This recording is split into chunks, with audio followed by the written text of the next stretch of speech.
Alors voici l'intérieur de ma roulotte Helio. Alors je vais vous présenter chaque composante. Alors vous avez des lumières ici qui fonctionnent à la batterie. Ici vous avez deux fenêtres. Pour l'ouvrir, ça fonctionne comme ça. Donc vous pouvez la laisser ouverte et de l'autre côté, c'est le même principe. Vous avez aussi une trappe au plafond pour la ventilation. Ensuite, vous avez ici l'air climatisé qui fonctionne à l'électricité seulement. Donc, peut-être juste de faire attention de ne pas brancher un grille-pain et l'air climatisé parce que l'air climatisé va faire sauter les breakers. Donc, justement, les breakers sont juste en dessous ici. Juste ici, vous ouvrez la trappe ici, puis vous avez des breakers. Ici, on a une switch que vous pouvez le mettre soit propane ou électrique. Ensuite, vous avez ici un moniteur. Et le moniteur, ça peut vous indiquer l'état de la batterie et le niveau de l'eau. La pompe ici, on la fait fonctionner quand on n'a pas, de boyau d'arrosage. La pompe va faire en sorte qu'on va pouvoir avoir de l'eau dans la roulotte. Ensuite, vous avez le frigo ici.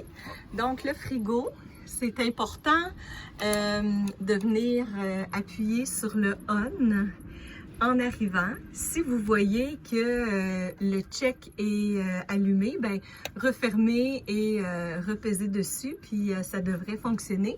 Donc, quand on est à automatique, la roulotte va prendre l'électricité si elle est connectée, sinon elle va utiliser le propane. Donc, c'est l'idéal de le laisser à automatique. Ensuite, vous avez des tiroirs avec des petits boutons. C'est très important de toujours bien peser dessus avant de quitter. Sinon, les tiroirs ils vont ouvrir toutes seules. Et c'est la même chose pour le frigo. Il faut vraiment bien appuyer sur la porte pour qu'elle soit bien fermée. Et l'idéal, c'est de rien mettre dans la porte quand on roule. Là, ça peut aider là, au frigo de ne pas ouvrir là, parce que c'est quand même assez fragile. Ensuite, vous avez ici la douche et la toilette. Donc, la douche, vous avez une lumière ici au plafond. Et pour la douche, il y a ici des petits boutons. Donc, il faut peser dessus pour qu'elle fonctionne. Ensuite, au niveau de la toilette, il faut flusher la toilette juste ici avec le petit bras gris. Et c'est important pour la toilette de flusher 2-3 fois pour qu'il y ait quand même beaucoup d'eau, là, surtout quand on met du papier dedans. Donc, c'est ça pour la toilette. Ensuite, vous avez un lavabo ici et des armoires avec tout ce que vous pouvez avoir besoin là, pendant votre séjour. Au niveau de la toilette, quand vous allez arriver, je vous suggère de mettre tout le traitement ici dans la toilette. De cette façon-là, ça l'aide à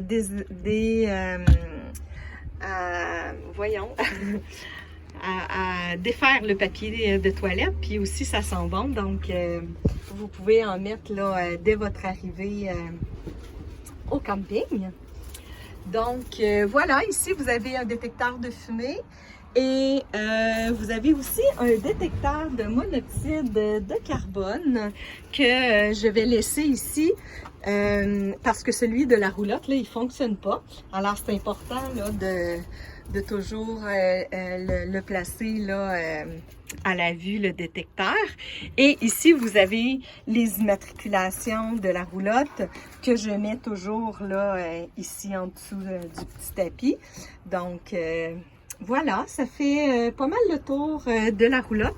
J'espère que vous allez apprécier votre séjour. Puis, alors, ah oui, j'ai juste oublié là de vous mentionner que la table est juste ici. Alors, en dessous du coussin. Donc, vous pouvez enlever les coussins. Puis, vous avez le pied de table là, qui est en dessous là, dans le petit coffre que j'ai montré tantôt. Alors voilà, donc bon camping. Merci.